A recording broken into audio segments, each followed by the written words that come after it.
Today I start a series on Matthew chapters 24 and 25. These two chapters constitute arguably the most disputed verses in the Bible. Their interpretation creates dividing lines within the Christian faith.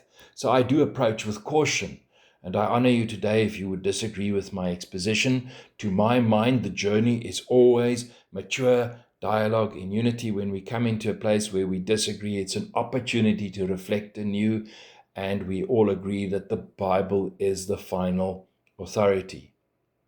It appears to me that the prevailing view among Christians is that the return of Jesus Christ is imminent. And why do so many true believers so believe? Well, I think there are 7 main reasons, but the most important one is the regathering of the Jews in Israel. The predominant theology these days is dispensationalism. And if you are dispensational in your understanding, you believe that Christ will rule on earth from Jerusalem for 1,000 years. And so a great indicator of his return is the regathering of the Jews in Israel.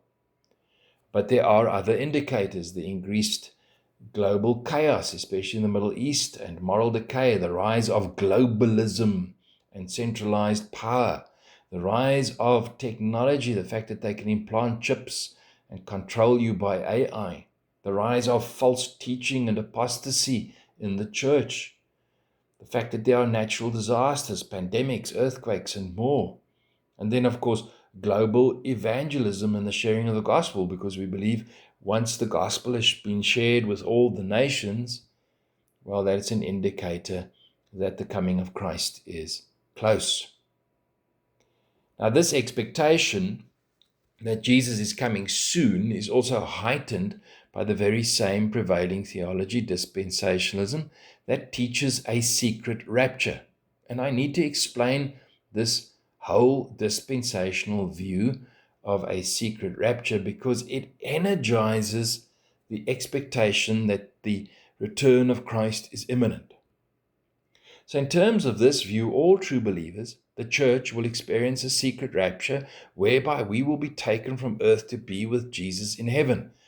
As proof of this, those who are dispensationalists rely on verses 36 to 44 of our text, where Jesus says, for example, that 2 men will be in a field and 1 will be taken. On this view, you will be driving along in your vehicle, for example, and you will be physically plucked up into heaven, and it'll be a secret transaction. Those unbelievers who remain behind after the secret rapture will experience a time of terrible upheaval called the Great Tribulation. And according to the dispensationalist view, Jesus is talking about that Great Tribulation in verses 4 to 28 of our text. Then Jesus comes down at the end of the period of the Great Tribulation, together with the church that he raptured. And that's recorded according to this understanding in verses 29 to 35 of our text. And then there will be a great battle, and Satan is defeated, and the nations are judged, and Israel is fully established. And then Christ rules in Jerusalem for 1,000 years on earth. And after 1,000 years, Satan is released and then gathers the rebellious nations for one last attack on Christ and his people. Satan is defeated, and then there's the final great white throne judgment. Unbelievers are cast into the lake of fire, and then God creates the new heavens and the new earth. This is the dispensationalist view in broad brush strokes. The secret rapture, the great tribulation, the return of Christ and the church, the great battle, the ruling of Christ on earth for 1,000 years from Jerusalem, the releasing of Satan, the final battle, great judgment, and then the new heavens and the new earth. That is a simple summary of that theology. And so what's interesting is that this entire structure that I've given you is supported according to the dispensational view from our text, Matthew chapter 24. I gave you the verse references. But today I want to give you a different interpretation from chapter 24 to consider. And I want you to know this, that the early church did not hold the view that it would be secretly raptured before the tribulation. In fact, the whole secret rapture theology was developed in Maine by a man called John Darby, and this in or about 1830, recently. And it was then popularized by the Schofield Bible. So the interpretation I give you now has no secret rapture, no 1,000-year rule of Jesus from Jerusalem, and no distinction between the church and the Jewish nation. The interpretation I give you now has no energy in that sense. It's far more mundane and less exciting to sell. So, here I go. At the beginning of Matthew chapter 24, Jesus tells the disciples that the physical temple in Jerusalem will be destroyed, which must have been shocking for them to hear. And then they ask Jesus when these things will be and what will be the sign of his coming at the end of the age. And so Jesus answers them in verses 4 to 28 of our text. And where the dispensationalists interpret verses 4 to 28 to refer to the Great Tribulation after the secret rapture, the early church understood that, broadly speaking, to refer to the period between Christ's ascension and his second public but not secret return. In other words, to be the period of waiting for Christ to return. In other words, you are now living in verses 4 to 28. And this period Christ defines as a difficult period, a period of birth pangs. And so in that sense, the entire period between Christ's ascension and his second coming is a period of tribulation. And the main thing that Jesus conveys to his disciples in his answer is that his return will be substantially delayed.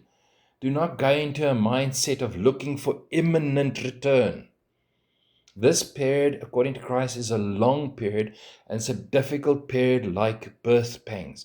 There are generations involved in Jesus' answer. And this period of birth pangs will be defined by many things.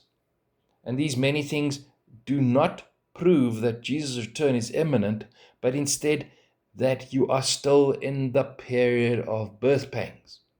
And here they are, the signs and the characteristics. Nations will rise against nation. There'll be international conflict, wars and rumors of wars.